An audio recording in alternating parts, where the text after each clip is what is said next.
네, 후보자님 그 헌법 23조 제23조 아시죠?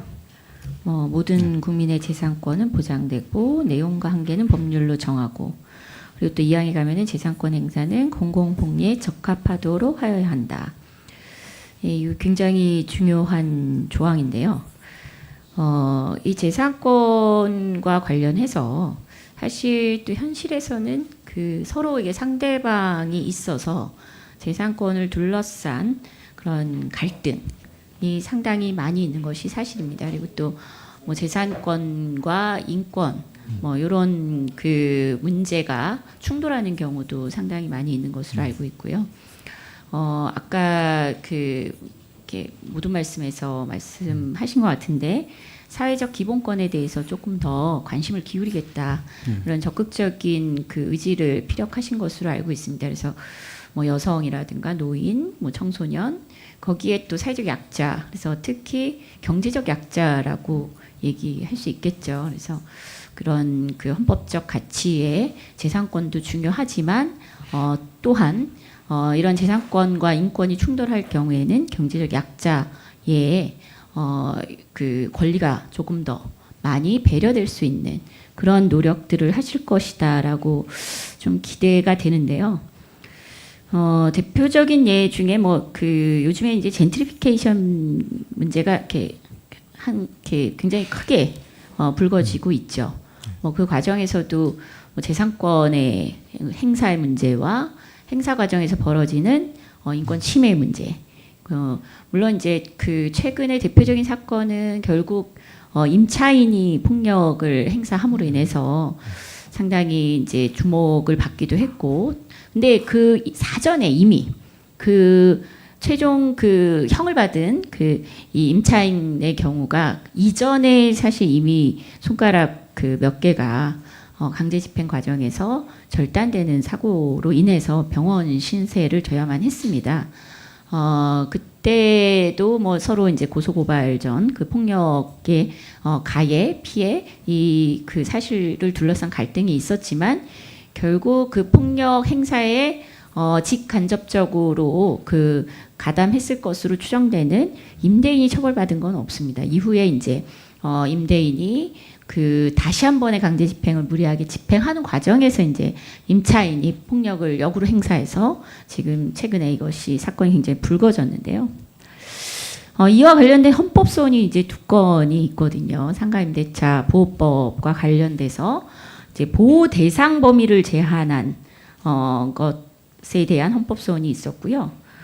그리고 또 그 아마 주택임대차 보호법과 관련해서 그 이제 보호할 수 있는 그 예외 조건을 둔 것에 대해서도 헌법 소원이 있는 것으로 알고 있습니다. 근데 이것이 둘 다 그 합헌 결정이 났거든요. 네, 그래서 우리 후보자님은 사회적 그 기본권에 대해서 관심이 많으시다 그러는데 이와 관련돼서 그 어떤 견해를 갖고 계신지 좀 답변 부탁드립니다. 결국은 현재 그 계속 중인 사건이고 그렇다면은 일반적인 원리를 제가 생각한 일반적인 원리를 말씀드릴 수밖에 없을 것 같습니다. 결국은 재산권이든 어떤 권리의 보호와 그 어떤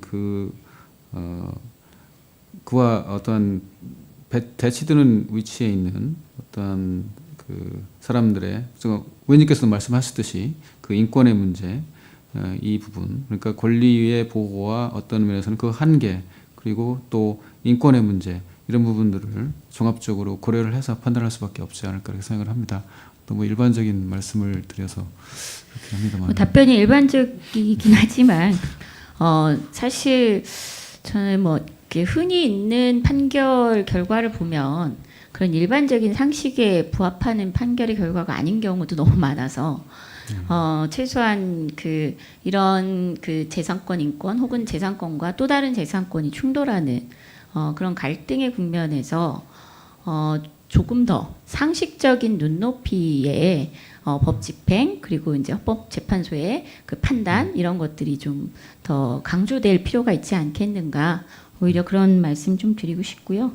뭐 이 자리에서 그 합헌 판결이 났던 합헌 결정이 난 이제 두 건에 대해서 뭐 개인적인 소견을 구체적으로 요구하는 것은 뭐 좀 부담이 있을 것 같고 무리일 거라고 생각은 합니다만 좀 관심 있게 이전과 좀 다른 그 변화된 법 해석 그리고 조금 더 법이 그 권위도 중요하고 그런데 좀 그 사람들의 인권에 대한 감수성이 좀 높아졌으면 좋겠다라는 말씀 좀 드리고 싶고요.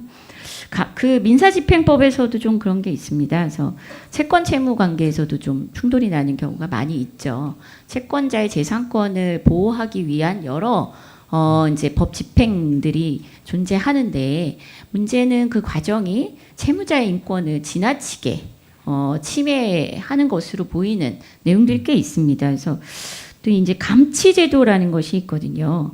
그래서 여러 형태로 채무자를 감치할 수 있는 조건을 달아서 이런 그 감치가 이루어지고 있는데 그 보면 재산 명시 의무 같은 이 단순한 제도도 감치의 조건이 됩니다. 그래서 재산 명시를 할 것을 요구를 했는데 법원에 출석을 채무자가 인지하지 못해서 출석하지 못해서 그 의무를 다하지 못한 경우 그럴 경우에도 채무자 감치가 이루어지고 있습니다. 사실 저는 굉장히 놀랬거든요. 그런 실제 그 현장에서 워낙 그 빚을 갚을 능력이 아주 취약해서 갚지 못했고 물론 다 갚지 못했다기보다는 제때 갚지 못했다는 표현이 맞습니다. 근데 워낙 연체 이자율이 높기 때문에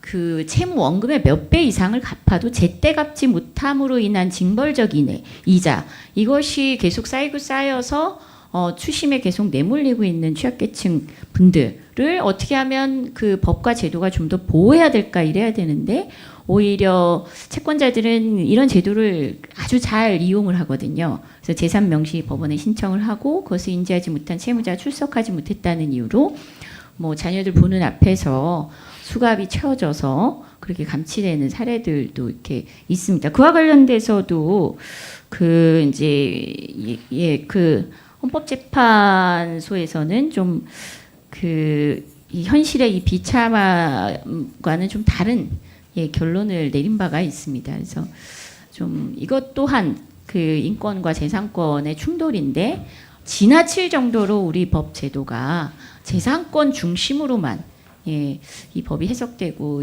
집행되고 있는 것은 아닌지 후보자님의 견해는 좀 어떠신지 여쭙고 싶습니다. 제가 미처 생각하지 못한 부분까지 아주 세밀한 부분에 대해서 의원님께서 좀 훌륭한 말씀을 많이 주신 것 같습니다. 특히 아까 저는 이제 일반적인 그 원리로서의 재산권과 어떤 인권의 충돌에 관해서 그 부분을 다 고려를 해서 잘 판단하겠다 이렇게 말씀을 드렸는데요. 하여튼 구체적으로 말씀드린 부분까지 말씀해 주신 부분까지 포함을 해서 잘 유념을 해서 그 일반적인 원리를 잘 적용하도록 노력하겠습니다. 네, 이상입니다. 네, 최윤경 의원님 수고하셨습니다. 다음은 자유한국당 김상훈 간사위원님 질의해 주시기 바랍니다.